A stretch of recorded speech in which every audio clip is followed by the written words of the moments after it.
Hello and welcome to another Inside Evo. Today I'm going to talk about a trip that I did with the McLaren, and it's probably one of the best trips I think I've ever done with Evo. We went all the way to Morocco. There was a road I wanted to go and find, which in fact Peter Stevens, who designed all sorts of things, had talked to me about once and had been on my list, tucked away on my laptop, to go there, and it was over the Atlas Mountains. The biggest problem before we ever got there, though, was simply getting into the country. We took the McLaren across on the ferry, which is all fine, but then once we arrived in the port, we had to get across the border. We thought it all looked absolutely fine. We also had all the papers we needed, both had passports, etc., etc. Anyway, the officials turned up and they all looked at the car, and there was lots of joking, and they sort of tested my schoolboy French pretty much to its limit, which didn't take very long, and they disappeared. We thought this is fine, and about half an hour later, we'd been warned it would probably take a little while. About half an hour later, we went off to try and find them, and they said, oh yes, we're sorting it out.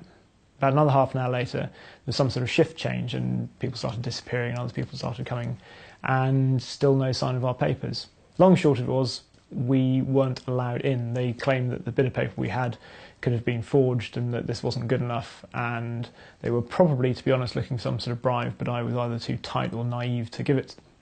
Anyway, the car ended up down in a sort of an impound area, which was fairly run down, full of lots of vans piled high with people's worldly goods who probably shouldn't have been allowed across the border, and it was pretty scary, I have to say.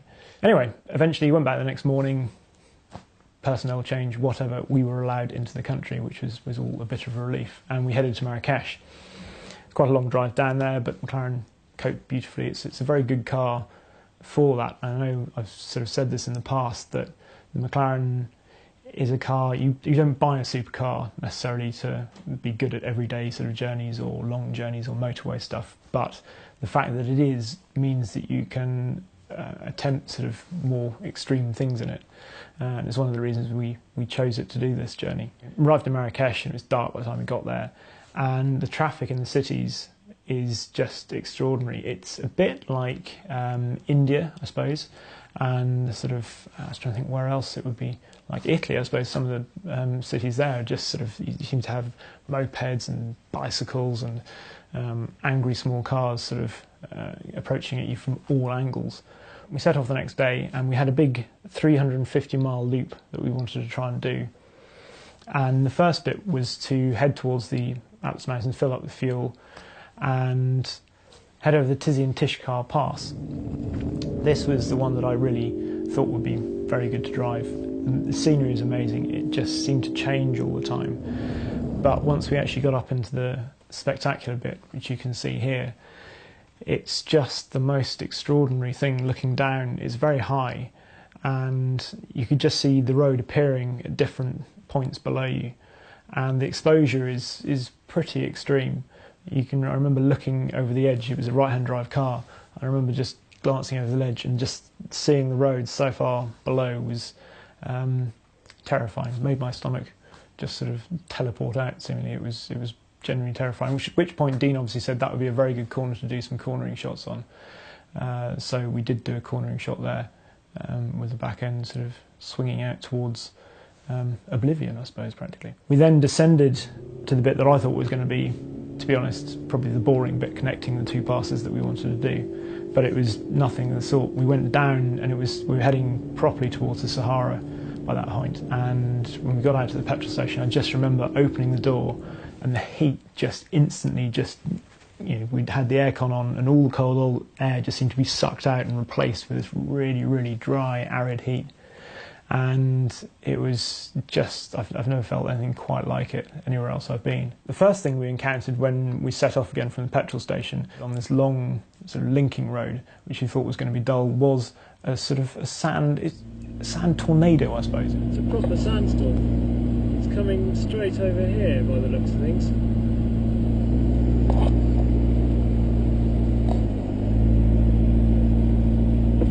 Dane, it's coming this way. It was like a massive dust devil. It was big. It wasn't as big as a tornado coming down from the clouds, but it was quite frightening. It was quite wide. I took some film of it. And Dean was out taking photos, and I had to keep shouting at him to come and get back in the car, because I thought the thing was suddenly going to start tearing towards us and we'd be left with nowhere to go. But that was quite exciting anyway. But there were some amazing long stretches where it just seems to go for miles towards the horizon, absolutely dead straight, and there was quite a lot of camber, and the car, you just feel it sort of start to wander, and if you sort of, it was just quite unnerving. So you also had to watch out for the potholes, which you frequently get hidden in the sort of the mirages, so it just looks like water when you look out towards the distance of the road.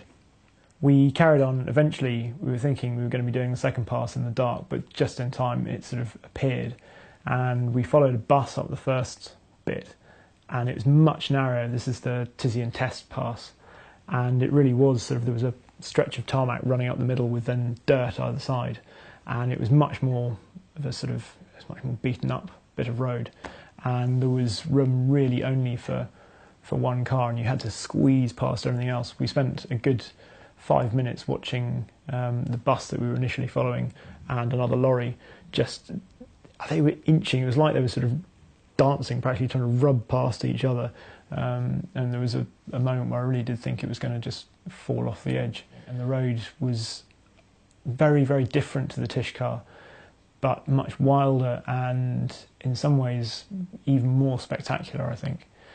But it was very different, and it felt amazing to actually take a supercar up there. I wouldn't say it was somewhere that most people would want to go with a supercar.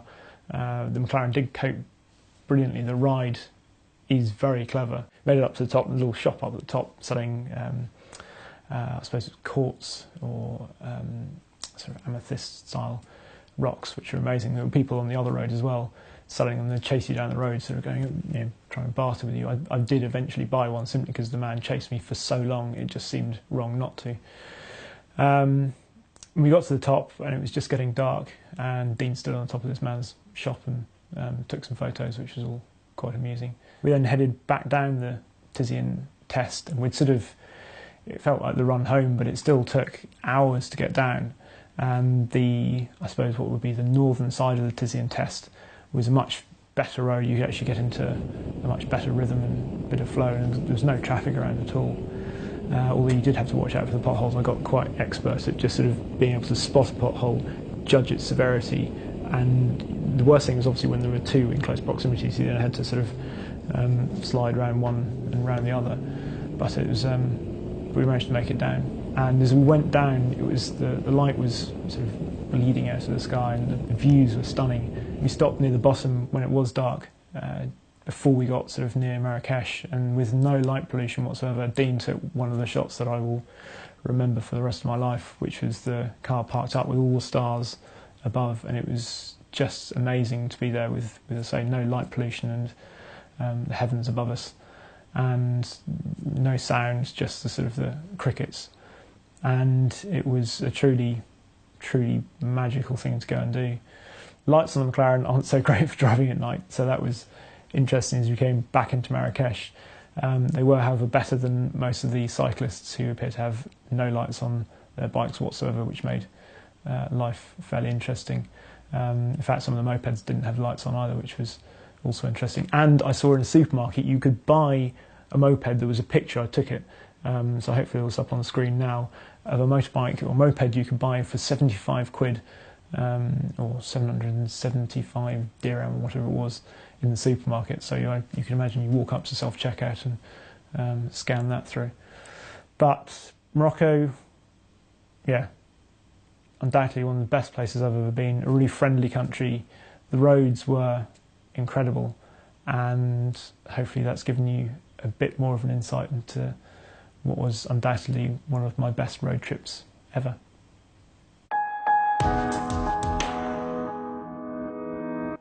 Thank you very much indeed for watching that Inside Evo.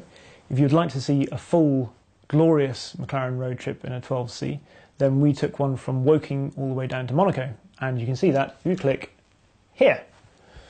Also, if you wouldn't mind subscribing to Evo TV, then we would be enormously grateful, and you can do that by clicking there. Finally, if there are any other features you've read in the magazine that you would like to see an Inside Evo on, it doesn't have to be with me, you don't have to put up with my ugly mug the entire time, then leave it in the comments section below.